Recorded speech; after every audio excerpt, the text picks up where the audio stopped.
Let's look at solving quadratic equations using the quadratic formula. Up on the top left, we have a quadratic equation. We want to find out what x is. On the bottom right here, we have the quadratic equation. That's what we're going to use to do it. Now, if I look at my quadratic equation over here on the right, over on the left, I notice there's not any a's, b's, or c's, even though there are in our formula. Well, we just have to know where to find them. Now, in order to do any of this, you have to have your quadratic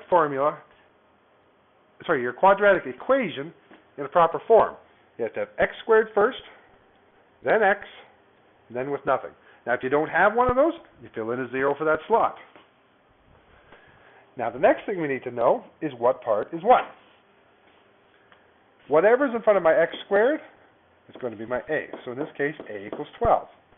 Whatever is in front of my x is going to be my b. In this case, it's going to be minus 7. The sign goes with it. And whatever I have on the end is going to be my c. In this case, it's going to be minus 10. Once again, the sign goes with it. I can just take these numbers and plunk it into my quadratic formula. So let's do that. X equals. Now my formula has a minus in it, so that has to be in there. And my b value has a minus in it, so that's also there. So I'm going to have two minuses. So I'm going to do plus or minus square root of b, which is going to be minus 7, squared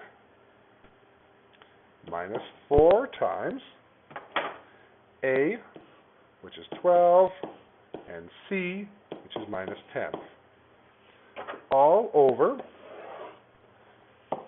2 times my a, which is 12.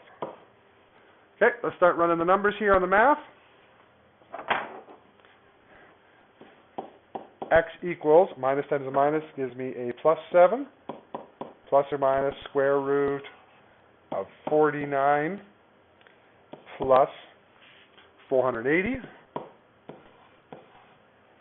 The 49 plus 480 gives me, sorry, I'm going to put that, getting ahead of myself, all over 2 times 12, which is 24.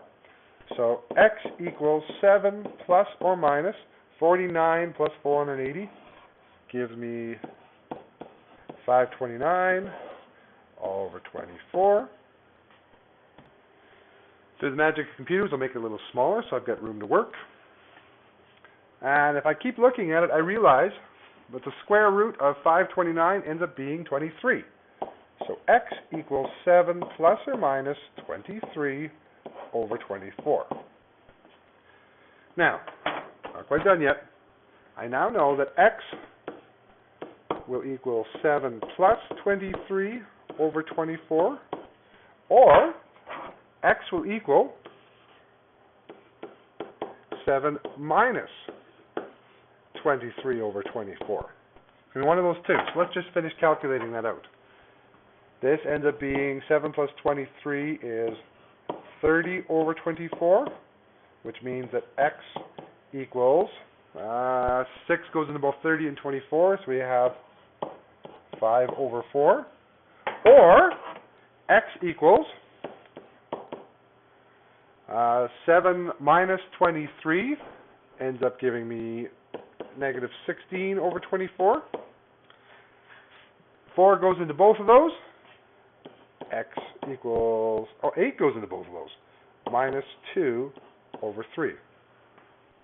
So those are my two possible values of x. X can be either of those two, and that's my answer using the quadratic formula.